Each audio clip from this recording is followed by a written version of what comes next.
Assalamualaikum warahmatullahi wabarakatuh. Bismillahirrahmanirrahim. Allahumma sholli ala sayyidina Muhammadin wa ala alihi wa sahbihi ajmain. Nama ba'du. Ja'alanallahu ayyakum min ahlil khairi was sa'ada fid dini wad dunya wal akhirah.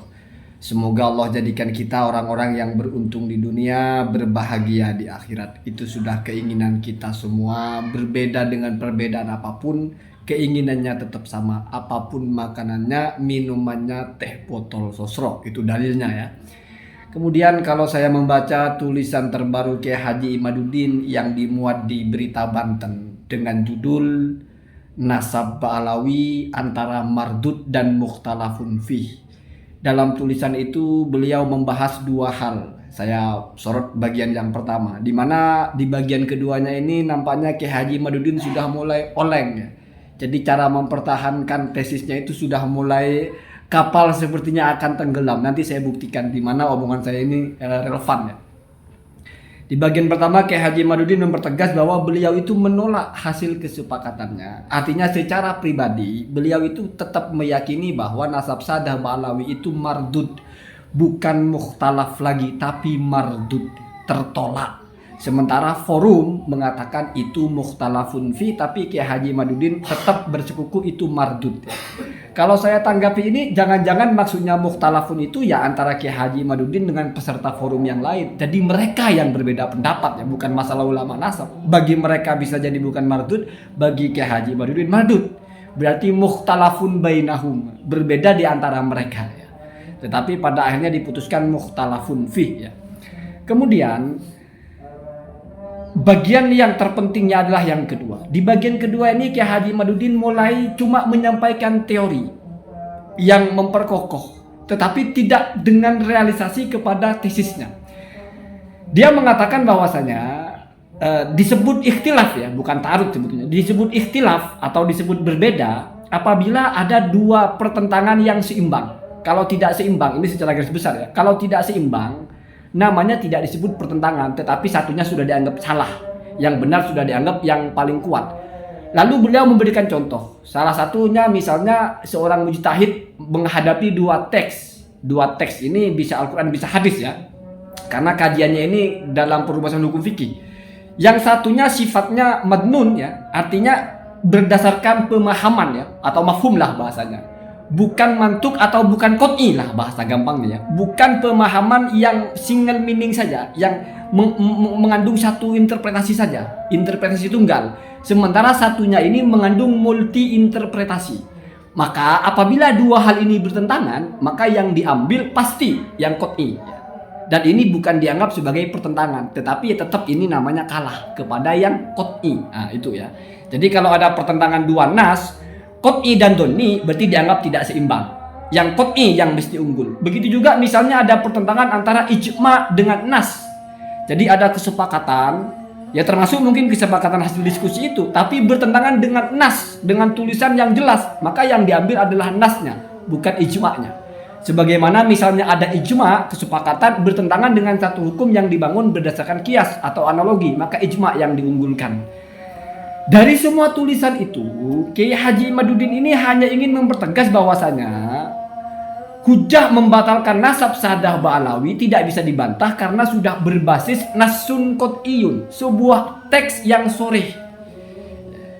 Lalu teks mana yang soreh atau teks mana yang secara jelas, secara tekstual, secara literlek, secara harfiah menyatakan nasab Ba'alawi itu batal? Tentu adalah kitabnya Asy-Syajarah Al-Mubarakah. Walaupun beliau tidak menyebut. Jadi tulisan dalam kitab Asy-Syajarah Al-Mubarakah itu, yang mana Ahmad Al-Aba fa'aqibuhu min salasi banin, itu min salasati banin itu yang dijadikan acuan utama, dianggap sebagai teks yang paling tidak multi interpretasi lagi, tapi cuma punya satu kepastian, yaitu putranya Ahmad cuma 3.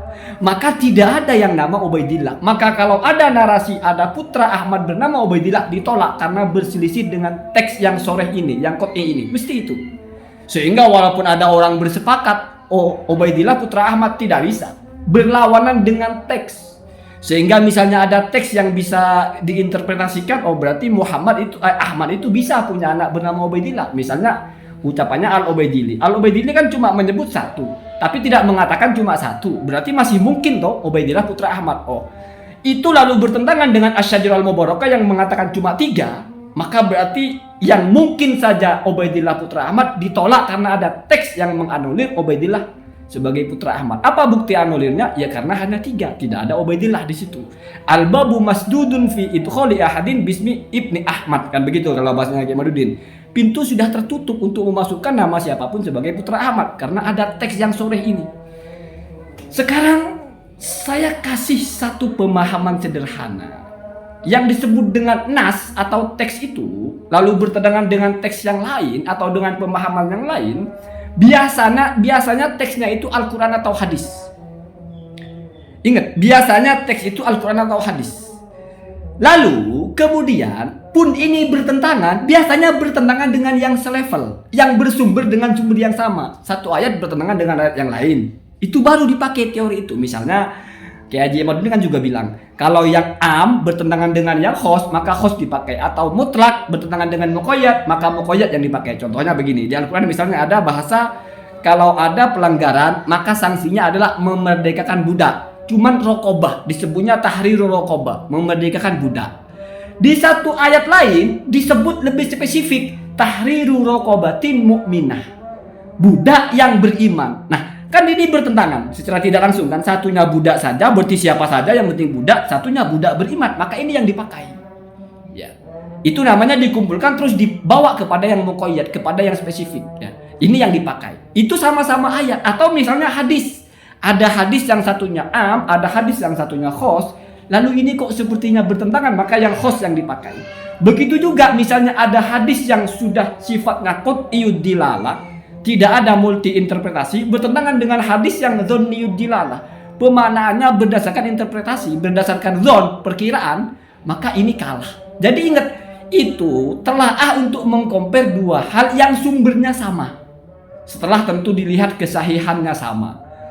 Tapi Kiai Haji Madudin kalau misalnya ini ditarik kepada narasi para ulama nasab, berarti anggap semua teks ulama nasab itu berasal dari sumber yang sama. Karena kalau misalnya mengikuti alurnya loh, itu kan ucapannya siapa namanya? Ar-Razi. Bagaimana dengan teks-teks yang lain yang juga sharih? Sama dengan ucapannya Ar-Razi ini sama-sama sharih, cuma menyebutnya 4. Misalnya Abnaul Imam. Oke, misalnya yang menambahkan itu Jamalul Ibnu Sodaqoh, tapi kan sharih juga. Atau oke lah kitab Al-Muqibun anaknya 4 kan sharih. Ahmad punya anak 4. Jadi kalau ngadu teks mana yang artinya bermakna sharih bahwa Ubaidillah putra Ahmad, ya adu antara Ar-Razi dengan Al-Muqibun, atau adu dengan misalnya kitab Tuhfatul Thalibin ya, karya As-Samarqandi yang juga mengatakan Ahmad itu punya anak bernama Abdullah, adu dengan kitab Az-Zabidi, anaknya punya bernama Abdullah atau Ubaidillah, adu dengan As-Sakhawi yang mengatakan Ubaidillah bin Ahmad. Jadi kan sama-sama sharih kalau secara teks.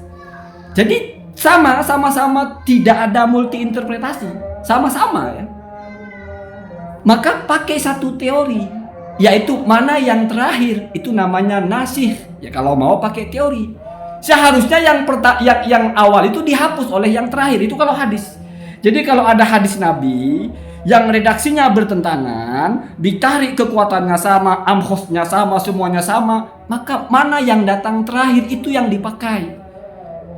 Jadi teori Kiai Haji Madudin membawa-bawa cara memahami ketika ada dua teks yang bertentangan malah menghantam teorinya sendiri. Berarti yang dipakai yang terakhir dong, karena itu yang nasih.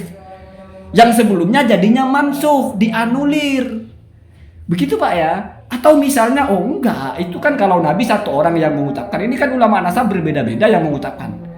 Lalu ada apa mesti yang paling diikuti itu punya Ar-Razi?